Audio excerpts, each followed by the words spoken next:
மகிழ்ச்சியா தான் இருப்பீங்க வாழ்க்கையில, மகிழ்ச்சியா இருக்கிறேன்.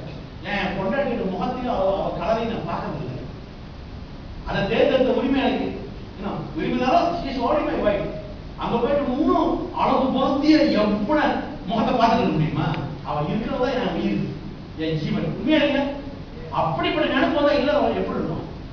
சந்தோஷமா இருக்கும் இல்லையா? அங்க போன இந்த பார்த்தா அந்த செத்தாமன் குடும்பம் கிடைக்கணும். அப்ப அதனால நான் வந்து ஃபாலோ பண்றேன் லைஃப்ல எல்லாமே வாழ்க்கையில ஃபாலோ பண்ணீங்க அவ்வளவு சுகமா இருக்கும். ஆனா தத்துவமா பேசுறீங்க, தத்துவமா பேசிட்டு ஊராக்கு அது சொல்லிட்டு லைஃப்ல கடைப்பிடிக்க வச்சுக்கோங்க போச்சு. இன்னைக்கு எத்தனை வாரம் நடக்குதா இல்லையா? நாட் ஒன்லி இல்ல, அது ரொம்ப வாரம் சின்ன விஷயம் சொன்னேன். இந்த பணம் சம்பாதிக்கிற முயற்சி வந்து அவ்வளவு சுலபமான விஷயம் இல்ல. அதை இன்னைக்கு பேச வேண்டிய டைம்ல சொல்ல முடியாது. பட் என்னோட அபிப்பிராயத்துல பாதி உன் உழைப்பு, பாதி தலைவர். நீ பாதி உழைச்சா போதும். ஆனா உங்ககிட்ட உண்மை இருந்துச்சுன்னா உனக்கு ஒன்று 10 குடும்பம் என்னோட அபிப்பிராயம். இன்னைக்கு நம்ம மெம்பர் தான் வேணும். இன்னைக்கு காலம் கால் பண்ணாங்க. இப்போ சார் நான் கவனமா செஞ்சேன், அந்த ட்ரைனிங் தான் போயிட்டேன் சார். இப்போ நான் ஐ வாண்ட் டு ரீஜாயின் முடியுமான்னு கேட்கறாங்க. இதுல தங்க தாம்பரம் வச்சு கிடைக்குதா இல்லையா? நான் ரீஜாயின் பண்ண முடியுமா அப்படி கேட்கிற ஆள் இருக்கு. அப்ப நம்ம உழைப்பு 50% கிடைக்கிறது 50%. அதனால நம்ம கிட்ட உண்மை இருக்கணும் இல்லைங்களா? அப்ப அந்த உண்மையா நீங்க இருக்கணும். அப்ப இந்த உலகம் காரணத்துக்கு நீங்க ஏழாயிரத்தி மாதாதி பணம் காசம் பேசுவாங்க. இது மார்க்கெட்டிங்ல வளர்ந்த தெரியுமா? சந்தை மார்க்கெட் பண்ணுவோம்.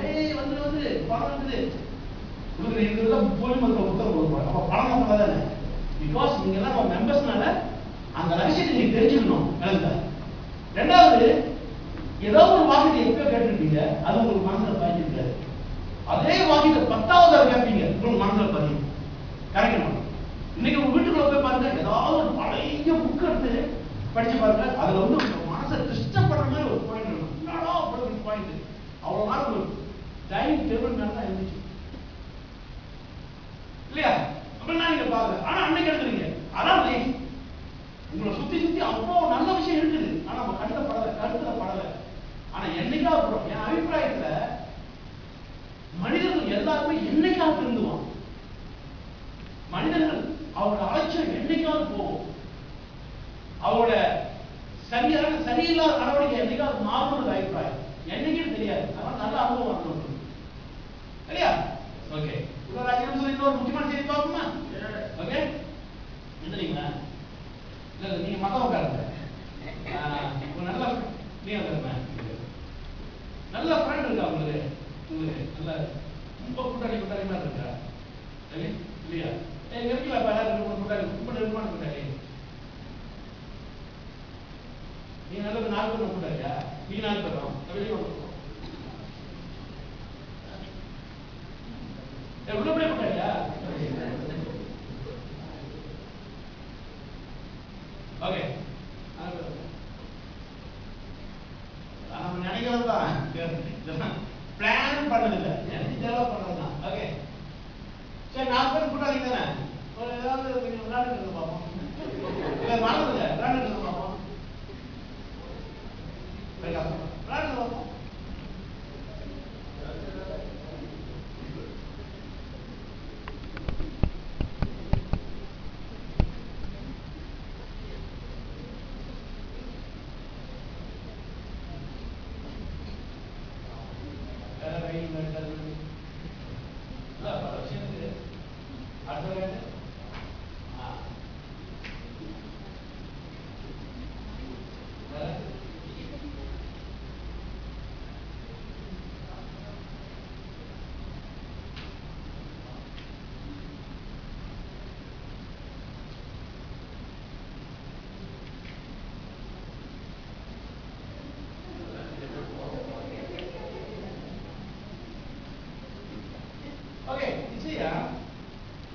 சின்ன பிள்ளைங்க விளையாட சின்ன பிள்ளைங்க பாத்தீங்கன்னா சின்ன பிள்ளைங்க வச்சுக்கோங்க, கொஞ்சம் உண்மையா பேசணும்பா. அப்பதான் நான் பேசுற பாயிண்ட் புரிஞ்சுக்க முடியும். இத பார்த்த 7 வயசு 8 வயசு 9 வயசு பிள்ளைங்களுக்கு இதான் சூது இருக்குமா? சூதுவாது இருக்குமா? அது விளையாடுறப்ப அவங்க அப்பா பத்தி அம்மா பத்தி இன்னைக்கு ராத்திரி படத்தை பத்தி வீட்டை வச்சுக்கிற மீன் பொரியலை பத்தி நடிச்சிட்டு இருக்கா? அவரோட ஒரே நோக்கம் என்னவா இருக்கும்? விளையாடுற தமாஸ் தானே. இப்ப நம்மளால அப்படி முடியுதா? முடியல தானே. ஏன் நம்மளால முடியல சொல்லுங்க? கமிட்மெண்ட்லாம் ஒண்ணுமே மட்டும் இல்ல, நம்ம கிட்ட அவ்வளவு மிஸ்டேக் இருக்குது, அவ்வளவு பொய், அவ்வளவு குத்தலாட்டம்.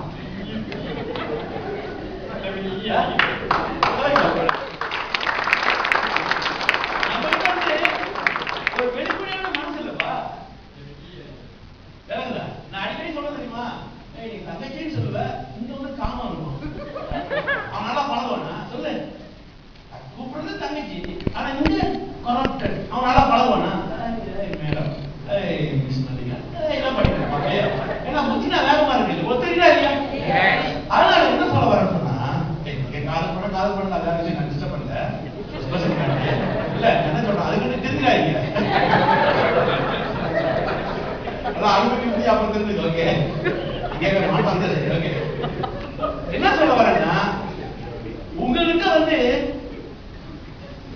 நல்லா ஞாபகம் வச்சுக்கோங்க, மனசு நினைச்சா இங்கிருந்து மாறிக்கணும், கிடைக்கணும். மனசு நினைச்சா ஆமா என் புத்தி தப்புதான் பண்ணிச்சு மாறிக்கணும், முடியுமா முடியாதா? அது உங்க கையில இருக்குன்ற என்ன அபிப்பிராயம், உலகத்துல எவனுமே யோகி இல்லப்பா. பல காரணத்தால, பல சம்பவத்தால, பல ரூபத்துல பல பேர் மிஸ்டேக் பண்ணியிருப்பான். ஆனா மாற முடியுமா இல்லையா? அது உங்களுக்கு டைம் நீங்க மாறிக்கிறீங்க. ஓகே, என்ன சொல்ல வரேன்னா, உங்க நடவடிக்கையில வந்து எந்த சூதுவாது இல்ல. உங்க நடவடிக்கை வந்து பசுமை, அதாவது பச்சை குழந்தைங்க தெரியுமா, பச்சை குழந்தை ஏதாவது சூதுவாது இருக்குமா? விளையாட்டு பிள்ளைங்க, அந்த பிள்ளைங்களோட சூதுவாது தெரிஞ்சா இல்ல, சின்ன பிள்ளைங்க சொல்லுங்க, முதல்ல கொஞ்ச நேரம் தான் நீங்க வைக்கப்பட்டீங்க, அப்புறம் ஸ்டார்ட் பண்ணிட்டீங்க. கொஞ்சம் விட்டுருந்தா பல விஷயம், பல பேட் வந்துருக்கும் உங்களுக்கு. லைட்டா மாற பாத்தீங்கன்னா லைட்டா மாறீங்க போட்டல. அது உங்களுக்கு போர்ஷன் கடைக்காரர் 10 பேர் விட்டா சும்மா இருப்பீங்க. எத்தனை மாசம் இந்த மாசம் எத்தனை காடி நினைச்சிட்டு இருப்பீங்க, அதெல்லாம் மாத்துறீங்க. உங்களுக்கு வந்து 10 பலூன் போயிருமா இல்லையா? லைஃப்ல முன்னுக்கு வர விரும்புறீங்களா? நமக்கு வந்து பணம் வேணும் இல்லையா, காடி வேணும், வீடு வேணும், உல்லாசம் வேணும், சந்தோஷம் வேணும் இல்லையா? பரிசுத்தமான மனசோட இருங்க. ரொம்ப கஷ்டம் தான் இது, ஆனா பரிசுத்தமான மனசோட இருங்க. உங்களை மனதும் தப்பு பண்ணாதீங்க, உங்க மனதும் துரோகம் பண்ணாதீங்க, உங்களை மறந்தும் அயோக்கியத்தனம் பண்ணாதீங்க. உங்க லாபத்துக்குன்னு வஞ்சத்தனமா, உங்க லாபத்துக்குன்னு வஞ்சத்தனமா ஏமாத்தாதீங்க. முடியுமா? முடியுன்றீங்க, அப்பதான் குழந்தையாக முடியும். உங்ககிட்ட வந்து என்ன சூதுவாதம் நினைச்சுக்கோமே, வீட்டுல போய் அக்கா எப்படி என்ன அண்ணா எப்படி ஊன்னு பார்ப்போமா இல்லையா? கண்ணோட கண்ணு பார்ப்போம் கலந்த. ஆனா சூதுவாதம் இருந்தா கண்ணு இப்படிதான் பார்ப்போம். எப்படிமா ஏன்னா உங்க பிளான் வந்து ரேக்கா போட்டு ஓடி போடாது. ரொம்ப நல்லா சொல்றேன், படம் பார்த்த மாதிரி சொல்றது. அதனால எல்லா எப்பயுமே சந்தோஷமா இருக்கேன்ற கரெக்டா. நான் என்ன சொல்றேன்னா, சார் நான் நேற்று தவறு பண்ணேன், கவலைப்படாதுன்னு. கருத்தர் என்ன சொல்றாருன்னா, எப்போ ஒரு மனிதன் தன் தவற்றை உணர்ந்து திருந்துகிறானோ அவன் ஆண்டவரால் ஆசீர்வதிக்கப்படுகிறான் அப்படின்னு இயேசு சொல்றாரு. படிச்சிருக்கீங்களா? எப்பொழுது ஒரு மனிதன் தன் தவற்றை திருந்து உணர்ந்து திருந்துகிறானோ அவன் இயேசுனார் சார் சரிங்களா, ஆண்டவரால் ஆசீர்வதி மன்னிக்கப்படுகிறான்னு சொல்றாரு. அதனால கிறிஸ்துவ மதம் தெரியுமா, போயிட்டு அவங்க பாவம் பண்ணிருக்காங்க, அதோட அவங்க வந்து லைட் ஆடுறாங்க. ஸோ இன்னும் நம்ம மாற முடியுமா இல்லையா? நான் என்ன சொல்றேன்னா, பணம் பாசம் பற்றில 2 விஷயம் சொல்லுவேன். ஒரு சோத்துல ஒரு குடிய, மற்றபடி உங்க சொந்த ப்ராப்ளம் எழுதுங்க. இப்போ வீடு அடிக்க போறியா, சாப்பிட்டு அதான் சந்தோஷம் தான். ஆனா வீடு அடிச்சு ஆடி குடும்பத்துக்கு அவமானம் நினைக்கிறீங்க, செய்யாத எழுதுங்க. அதெல்லாம் உங்க பர்சனல் மேன், அதான் போல தேவையா டோன்ட் டு. சரி முடியாது பண்ணி தஞ்சாவே இப்படி இல்ல சார், கல்லீரல் போய் பிடிக்காது, அவ்வளவுதான் விஷயம். அது உங்களுக்கு தெரியும், அது சட்டம் கிடையாது. ஓகே, அந்த வகையில எல்லாரும் சந்தோஷமா இருங்க, மகிழ்ச்சியா இருங்க. ஆனா மனசுக்குள்ள அந்த சாதனை மட்டும் படிக்கணும்னு நினைக்கிறேன். என்ன சாதனை? 25 ஆச்சு, இப்பதான் 370 வீடு செஞ்சிருக்கிறேன், இன்னொன்று எத்தனை குறையுது, இன்னும் 30 வீடு குறையுது, நான் ஒரு பாயிண்ட் செய்ய நினைச்சேன். ஸோ நான் வந்து 3 பேரை சேர்த்து, ஆனா 3 பேரை பார்க்க அங்க வந்து குறைஞ்சிருக்கு, எல்லாரையும் செய்ய வச்சு ஒரு பாயிண்ட் எடுக்கணும். இந்த மாதிரி சிந்தனை இருக்க பாருங்க. அதனால நாங்க என்ன சொல்றோம்னா, நேற்று வரலும் வாட்டர் யூவா பகடி நேற்று வரலும் வாட்டர் தெரிஞ்சோ தெரியாமலோ அறிஞ்சோ அறியாமலோ தப்பெல்லாம் பண்ணிருப்பேன், கவலையே படாது.